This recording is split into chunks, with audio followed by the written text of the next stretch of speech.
Hi, I'm Jerry James Stone and you're watching Cooking Stone. On today's episode, we're gonna make red wine pickled beets. And these are gonna be amazing. But before I get into those, I wanna mention a few things. First off, you might notice that I'm now mic'd. So I did a little bit of an equipment upgrade and I finally have a somewhat professional microphone, which I'm still learning. So pardon me through my growing pains here. Growing pains, not growing pains, but growing pains. So, excuse me. I'm still kind of figuring it all out. It's also a little awkward being wired while videoing and cooking.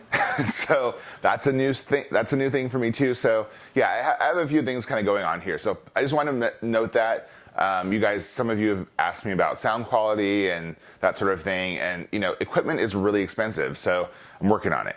The second thing is I'm working on a cookbook, and if you haven't seen yet, I'm doing this holiday cookbook called Holidays. It's a cocktail cookbook. Some great news around that is that one, most of the recipes are done. Two, we're funded because I kickstarted the cookbook. And thirdly, which I'm really excited about, a friend of mine who's singer Michelle Branch, she actually will be contributing to the cookbook too. So you can pick up that cookbook. You can visit my website. There's a link for it there. Or, you know, go to Kickstarter, whatever, but it's called Holidays. Check it out if you can, and pick up a copy. Now let's get to making some pickled beets, okay? So the first thing we're gonna do here is take our 3 pounds of beets and we're gonna roast them covered with a little bit of olive oil and just a little bit of salt. Just a splash, not a whole lot there. Roast it at 400 degrees for about an hour until they're fork tender. While our beets are boiling, we're gonna go ahead and start making the brine. So we already have 1/3 cup of brown sugar, a 1/3 cup of honey, and a tablespoon of salt in the pan. We're gonna add in our water, which is a 1/2 cup of water.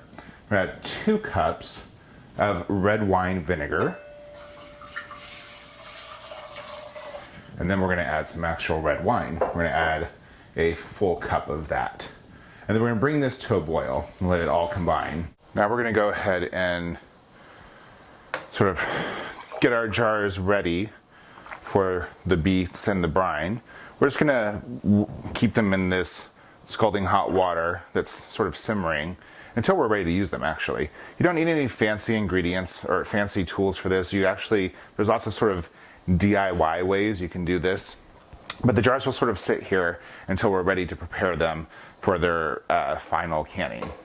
So the beets are roasted and peeled and ready to be pickled, but before we do that, we have to prepare the remaining jars. So we're gonna add a 1/2 teaspoon of peppercorns, black peppercorns, to every jar, and then we're gonna add 1 sprig of rosemary to each jar, and 2 sprigs of thyme. So this will be really flavorful. These are kind of large, on the large side of as far as sprigs are concerned. So I'm just gonna split those up and then get our thyme for each one. Hopefully I can aim better than that. Just add those to each jar. Thyme's one of my favorites. I mean, don't get me wrong, I love rosemary. It gets a lot of play. It's sort of chic to use, but thyme just is one of my favorite little herbs. I like to sneak it into many different things. So add those in, and then we'll add in our beets and our brine. Now we're gonna add in the quartered and peeled beets, dividing the 3 pounds, which actually probably at this point with the roasting and the peeling has probably been reduced to about 2.5 pounds, but dividing it amongst the 4 jars. Now we're gonna go ahead and add our brining liquid, so it's just about a 1/2 inch from the rim. Gonna put them in this hot bath, making sure they're covered 1 inch all around. After they've sat in their bath for 10 minutes, they're ready to go. Enjoy.